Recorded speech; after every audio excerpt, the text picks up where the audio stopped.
Working with particles in Resolve can be really time-consuming and not easy because each modification you do, each setting you want to test out require render time. Each frame is rendered, so you cannot have a real-time preview, and it's very time-consuming and annoying, and sometimes your computer can be hanged, so you need to kill the process and redo it, not from scratch, but from the moment you were doing it. But it takes time to reboot Resolve. Sometimes you need to reboot your PC. I don't know if Mac have the same issue or not, but on PC, particles are really resource consuming. If you want to recreate this effect on your own, you can follow along and do the exact steps that I do in this tutorial to have the exact effect. So yeah, without further ado, let's begin. Okay guys, in order to begin, we need to open Fusion. We need to have a new Fusion composition, because if we jump right into Fusion, we got nothing here. So first we need to, somewhere in your media pool, just right click and create new Fusion composition. Name it if you want, and 5-second duration is okay, and create. Now we can drag and drop it to our timeline, and we can open our Fusion. So in Fusion, we got only our media out node. We got two previews, right and left, 1 and 2. And what we gonna do now, we're gonna start with a background node, as always. And in the inspector, I'm gonna make it transparent. So set alpha to 0, and always check in image tab if your resolution matches the timeline, which is the case in this example. Now let me connect it with the media out, so we can actually see our media out on the preview number 2. This is a blank canvas because our background node is transparent. Okay, now let me take a text node, text plus node, so we can drag it from here. It can be any other object you want to make transition of, but the simplest way is to use text. But you can import here any other image, video, and so on. Okay, so this will be our first text. Let me quickly put text 1 here, and I will preview it on the left, so you can check with the mouse this little dot, or you can tap 1 on keyboard. Okay, let me make it bigger, bolder, like so. Let's change the color, because it's nice to have colors, because then the particles will look better, and the effect will be better if there are colors. Okay, in shading tab can enable second element, and let me change the color to maybe white. If you want to learn more about text plus node, how far you can customize it, I got a separate video. Strongly recommend to see it if you're a beginner. Okay, so this is our first text. Now let me close inspector to let me arrange it a bit. Okay, so what you need now is basically 3 nodes.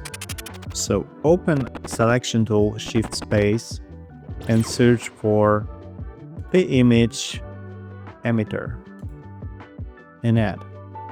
Then what you're gonna do, what you're gonna need is P turbulence. So with the P image emitter node selected, open selection tool again and search for P turbulence and add. And again, with P turbulence node selected, you can click this button which says P render. It will add automatically P render to our P turbulence, or you can as well search it in the selection tool. I will click it here, so it's already nicely connected. So all you need is those 3 nodes. So in P render, let me open inspector. Make sure you have only 1 node selected, because if you select a couple of nodes, you will see in the inspector these nodes opened as well. So let me select P render again, and make sure you switch it to 2D as output mode, because in this tutorial we're gonna focus on 2D. So 2D. Okay. And what we can do now is connect our first text to the P image emitter like so. And let's preview the P render on our second viewer. So let's tap 2. Nothing is happening because we are on the frame 0. So our first frame in the animation, and particles are not yet animated. But if I go a couple of frames farther, let's say frame number 20, you see the p-renderer is rendering this frame for us so that we can preview it on this screen. So already something is happening with our object is distorted, and we can see there are actually some particles. So what you need to do basically is in P-image emitter, you can play with density, X and Y in controls. But first, let me change the style. I think the blob is looking better as a particle style. And see, each time I change anything in the inspector, I can see renderer is trying to render this frame. Okay, so blob is your first choice. Then in controls tab, you can play with density if you wish. But let me show you something. If we go back to the frame, no, wait a second. This is important. Lifespan control is showing 100, which means the particles will live 100 frame. If I go with my playhead to frame 101 and the renderer is finished rendering, we will see nothing because particles are no longer available there. If you want to be sure that particles will last as long as your animation, you need to make sure the lifespan value equals the length of your composition. In this case, it will be 120 frames. It says we are at 119 because it starts counting from 0. So let's set it to 120 frames. So right now, if I put my playhead at frame 100, we should actually see our particles. Okay, it's there. So this is one thing that you should be aware of. Another thing, let me go back to density control. So let's go to the frame 0, our first frame in the composition, and let's play with density. If I decrease it significantly, you can see that, as it says, the density of my object is like this. We can see particles at the first frame of our animation. This is not always what you want, because you want to start with the plain text, with the image that looks as normal. So usually, if you leave it at value 1, you should be fine. Another thing is in Style tab, you got size control. If you overdo with the size, let me show you. Let me increase the size to something like that. And let me put my playhead maybe here. So somewhere along the way, the animation. Look how it looks. It doesn't look like particles because the particles are so big that we can actually see it as some kind of plastic mass and not particles.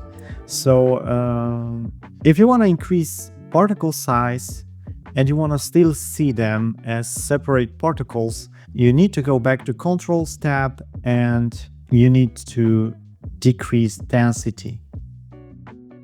Yeah, like that. So I just want you to be aware of these two controls in P-image emitter node. So let me reset it to 1. Let me go to Style and Size. Let me set it back to the default value.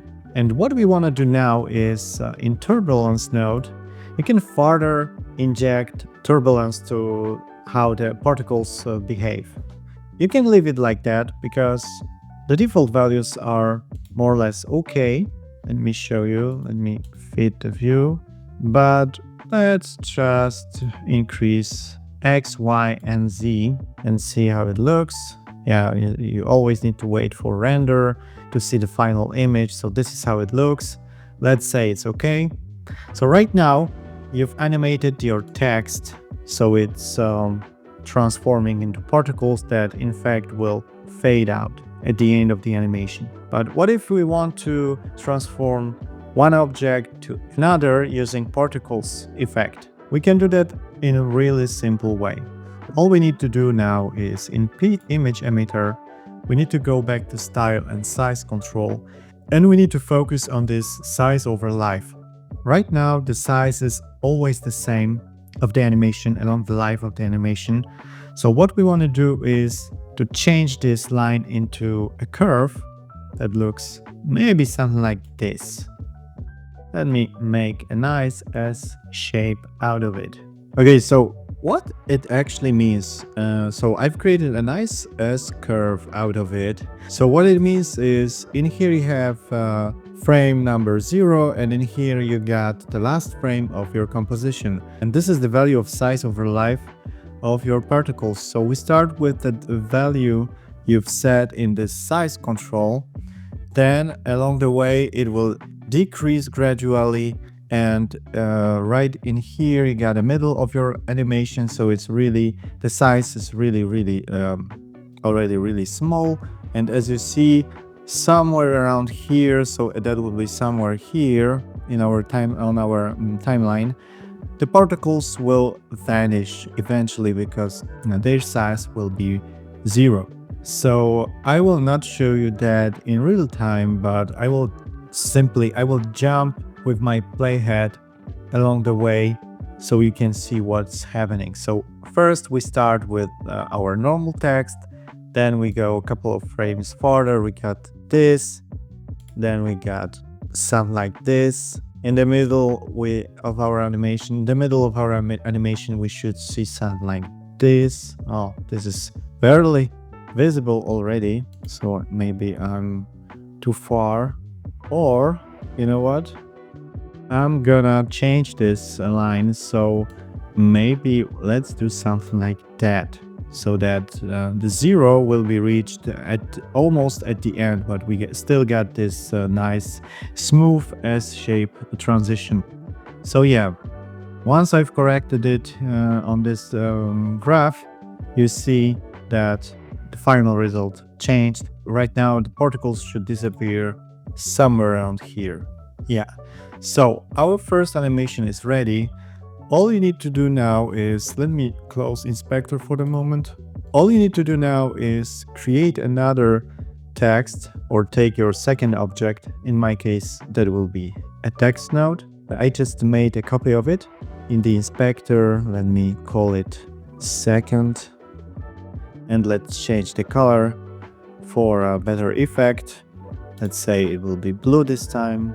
Let me preview it on the left. So this is my second text. And right now what you need to do is just simply copy these 3 nodes that are responsible for a particle effect. I will just select them, Ctrl C, Ctrl V. Now I will connect my second text node with the image emitter as before. And at the end I will add another node, which is called time speed, this one, and add. And what in time speed we're gonna do, we're gonna simply reverse the animation. To do that, open inspector, and in the speed control change 1 to -1. It means the whole animation for this composition, for this second text node, and for this particles will be played in reverse. So what we need to do now is, by the way, if you don't see this navigation panel, which is really useful while useful to navigate your notes panel, just tap V on keyboard to enable it.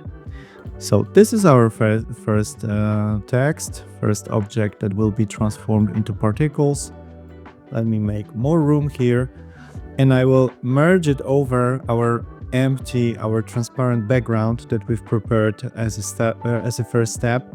So simply drag the output of the render one and place it over the background node. So the image. So the merge node is created automatically like that. And the same with our second text. Just let me drag it here so you better see it. Yeah, it's not maybe most tidy nodes panel in the world, but I just want to give you the idea. And in here you need to merge this composition over all the rest. So do the same, just drag the output of the time speed node and put it on top of the output of the merge one node. It should create a second merge node. Right now, if I preview my media out, let's do it. See what's happening. We got p-render that is actually working, merge node is working, and this is our final result. Let me see only one preview. So we start with the frame number 0. The renderer is re-rendering the frame for us. As you see, it takes a while. To speed up a bit your fusion, you can right-click somewhere here on this panel and uncheck high quality and motion blur. This is one thing. You can also on your playback menu and go to timeline playback resolution to quarter. It's not good when you work with particles because you don't see exactly what's happening, how the final result would look like. So that is why I left it as full. Okay, so this is our first frame. Then somewhere around here, it will look like this. In the middle of our animation, it's this. Then somewhere around here, it should look like this. And finally, it should end up looking like this.